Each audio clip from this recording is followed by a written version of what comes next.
Right, Warren Hogan is the head of Australian economy and interest rate research at ANZ Bank in Sydney. He joins us now. Warren, thanks a lot for joining us. I'm assuming that you're in the camp suggesting no change, but when do they move?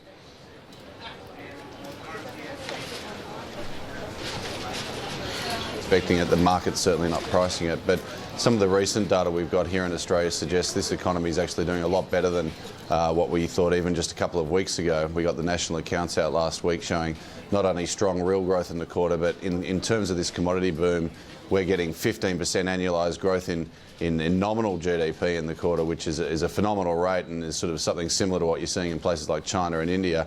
And that's really the story here, is that Australia is no longer in the US or in the G10 orbit. Australia is really in the China orbit, and for that fact alone, you know, we're going to see this economy go from strength to strength, and interest rates will have to go up, I think, before the end of the year. Really? By how much?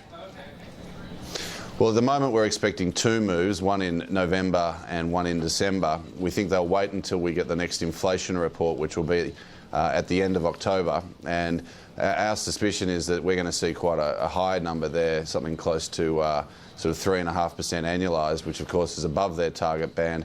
In conjunction with the stronger economic growth numbers we're seeing, that will push up their forecast. And given that they've now been on hold for 4 months and will likely be on hold for sort of 9 months by then, we think that doing one 25-point move is not all that sort of useful. They'll probably have to do back-to-back 25s.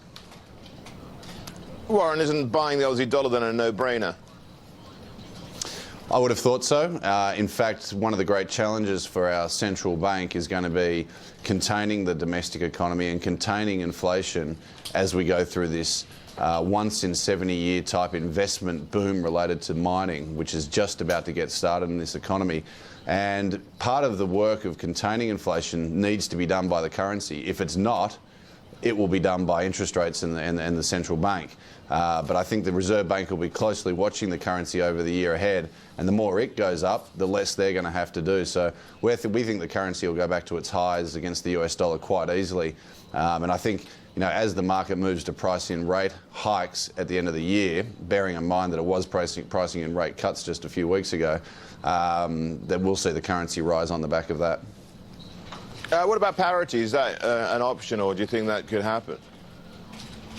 Well, it could. I think parity is really about how the US dollar goes. I think the US dollar is going to remain fairly weak and stable. But if there's some reason that the US dollar weakens a fair bit, then parity's clearly in the frame. And if this commodity boom lasts as long as we think, and that is for a number of years, then I think it'll be easily achieved and be necessary part of the adjustment process of the Australian economy. So you're in possibly the camp which thinks that we could be in a commodities supercycle? Well, I definitely think we are. If you look back at the very long history of industrial commodity prices, and I'm talking about 100 years or more of history, they move in long wave cycles related to industrialisation, demographic change, and most importantly, building out of infrastructure. And that's exactly what we're seeing. We're seeing the emerging economies of the world, most notably in Asia, and led by China right now, building out their infrastructure, and that infrastructure requires industrial commodities. And China's not done yet, but when China is starting to lose some momentum on that front and getting more domestic growth from consumption and such, we're going to see India come through, then Vietnam and Indonesia. And I think Obama's message overnight, the announcement of infrastructure there, highlights that there's work to be done in the West as well. So industrial commodity prices are going to remain elevated for, we don't just think a couple of years, we think a couple of decades.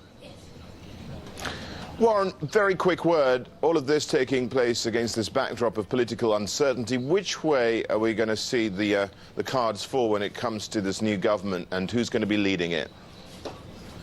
Look, I can forecast the economy, but I certainly can't forecast politics, and we'll find out today, I'm pretty sure. Either way you cut it, though, we're going to have a minority government, which Australia hasn't had since the 1940s, and Australians, I don't think, will typically like that. And it's a government that I don't think will last long. I don't think it's workable. There's too many independents, too many extremes involved in this. So we'll get an announcement today, and it'll be interesting to see how the market reacts. But I think the shelf life of this government is going to be somewhat short. Warren, thank you so much for your thoughts there. Warren Hogan there joining us from Sydney, from ANZ Bank.